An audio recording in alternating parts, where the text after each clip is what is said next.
1850 104 106. From the very serious to the sublime and down to the ridiculous. Although it's wrecking or has been wrecking Cormac's head. It's like Quasimodo and the bells of Notre Dame, right? Morning. Have a listen to this, lads, because this is what's been wrecking your head.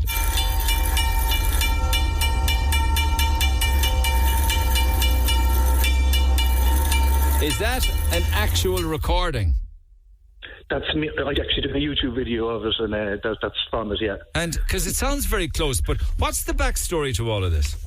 Okay, so first of all, I'm from the country, and I'm living right in Washington Street, so I haven't quite gotten used to living in town. And the noise, the ambient noise, alarms and things kind of pique my interest. So I've kind of gotten used to it. Every so often alarms will go off, but this bell in particular, no, it's not very intrusive. I mean, you could live with this one as opposed to a car alarm or an alarm. Maybe living in a house at the bottom of Shandon Street, like where you've got the Shandon bells.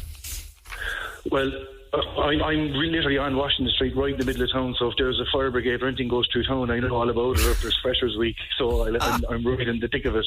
So, I'm living with my partner for about a year and a half, so I really haven't gotten used to it. So once a country boy, always a country boy. But the thing about this one was it wasn't going off at a particular time, because like noise, it was going off at a particular time, and I started timing infrequently. Reliably infrequently. So I spoke to a neighbour. I had spoke to my neighbour upstairs who's been living there years and years, and he said it's been going on as long as I remember. So I was thinking to myself, now to be fair, now what you heard there was it going continuously. It would only last for 5 seconds and stop. So you have to imagine now 5 seconds, and you've no time to figure out where it's coming from. So I said I'd knock a bit of crack out of it, to be honest. So we went for a stroll around town. Like, let's say there, one Saturday we went, my partner and I, we went playing chess outside the Triskel Centre there. You know, there's a church and there's an area out the front of the church. There's a guard, yeah. So and we heard it coming from one side, and then I stood on the bridge where the social welfare was to make sure it wasn't the BAM site for the Beamish and Crawford. Yeah. So I was I stood another day then I stood behind the courthouse, but like there's no telling when they'll go off, because it was I knew it couldn't be something electronic. Like, I don't know if you remember there before there was a fiasco over the bells, the Microsoft noise that was going off over the before. So what was that about? Did we ever find out what that was about? They reckon it was something to do with it was resetting at midnight, the Cork City PA system or something was running. Something like that. No, it's something that's snacky. Well, what is it then, if you know better? Go on. I can't remember what it was. I think it was the window sound when it starts up. It was kind of makes kind of a. but anyway, so long story short, anyway, did you call the guards? I'd be onto the Bridewell. Long story short, I made the story as long as I could. So I was knocking on doors. I asked them, like everybody thought it was my head, of course, which I milked as well. I rang the Bridewell and to a very bemused female guard, and I said, I'm deadly serious, and she more or less laughed at me, because I'm actually serious, like. So she goes, no, because you never know, like, there's no point reinventing the wheel. Someone else might have come across the issue. So I was walking. It was a Saturday evening, and I was. My friends and I were just on Washington Street, and I walked over to one of the guys I know who's involved with Reardon's there, and and lo and behold, it went off right in front of me. So it was stop everything. Yeah. No, but to be fair to me, right, I was ball hopping a bit here, and I took like the places where I stopped on a map. I actually drew and then I drew a circle around with a compass, like a fugitive movie or something, trying to make something out, and drew kind of a line across, and exactly where I had listened to and predicted it was right where it was, right up above where Cubans is what I call Cubans nightclub there, just behind Reardon's there. Yeah. It's a water bell. It's about the size of a 12-inch vinyl disc, and it's mechanical, so it only goes off when the water's topped up. It's a real archaic plumbing system for sprinklers, so that's why it was so erratic in time when I go off and like that. Yeah, so I was there. It literally went off to me right next to the. What the hell is it? Like, what is it? Ancient? So it's ancient. What it is it's before we had computers or solenoids. We everything was done with pressure and bypass valves. So when the pressure would build up, there's obviously some kind of bypass valves that would open like a ball cock in your house there for letting the water in, and when it gets full, it would stop. Except this works another way. It would relieve pressure, and that pressure would drive the bell for about 5 or 6 seconds, and it was just to let them know that the water was full for the sprinkler. No, I am aware, I put up on Facebook and stuff, that there's people who worked in pennies have the same system in there.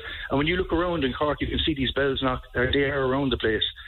So they're a quirk of Cork, obviously. How old do you think these go back? Do you think? They're 100 years in here. But they must. I don't know. They're there since the 20s anyway, must be. But because I don't know, to be honest, I couldn't. It's very hard to get research on them.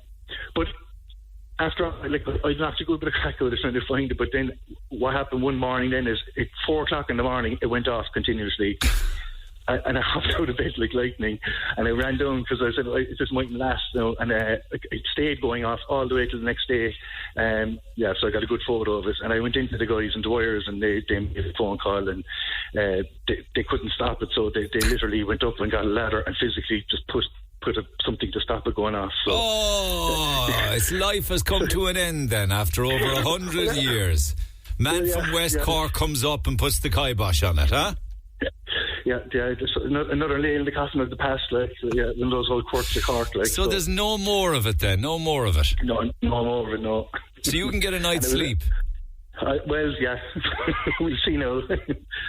So that's it, yeah. So I was enjoying the little journey, and I was trying to tell everyone about as much as I could, because word of mouth someone might but this is obviously going off all the time, and people are just going about their business, going in and out of the courthouse, whatever you like, and just paying no notice of it. And there was just a thing. So maybe playing that song there might go, oh yeah, I knew what that was. This is what it was. Yeah. A sound of old Cork's past, never to be heard again, huh? But listen, a good night's sleep is really what's needed more than anything else. Forget about heritage and nostalgia. As long as you get a good night's sleep. Actually, that's all that matters. That's all that matters.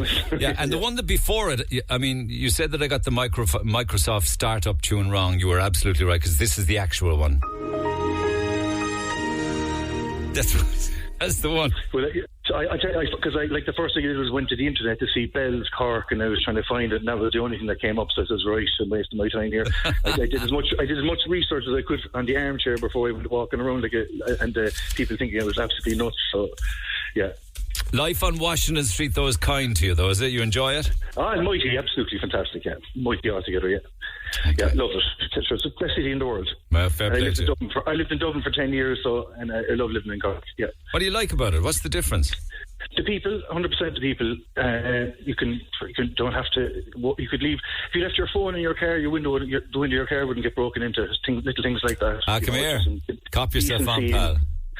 Yeah. Even in Cork, if you leave your phone on the passenger seat and walk away, it will get stolen at some stage. Well, that's probably true too, but it does. I mean, you can, if you walk away 10 seconds later, or you get clamped in Dublin, is a major thing as well. I hate it. Yeah, and even 5 seconds are waiting, hiding around corners to clamp you. Gotcha. Yeah. Can I make a shameless plug, Neil, please, if you don't mind? Yeah, why not? Having said kind things about Cork people. Yeah, no, you can catch me DJing in Edison Bar on Bank Holiday Sunday if anyone wants to call in, and it's for free. Oh, yeah, I passed that recently. It's a funky looking place when the lights are turned down. It looks really cool, doesn't it? Yeah, call in and we'll buy a cocktail. We'll get you no. Yeah. The days of me and cocktails are well gone, but thank you very much for the invitation. Cheers, Cormac. Take care. You know you should play now when you're gigging next? Mike Oldfield's Tubular Bells. Go down a bomb. Yeah. No bother. Thanks, Pete. Cheers, my man. Take care. There you go. A bit of Cork history. Thank you for sharing. Lines open at 1850 104 106. Back after these. The Neil Prendiville Show. With Tesco Home Delivery. Value and freshness delivered right to your door. Tesco. Every little helps.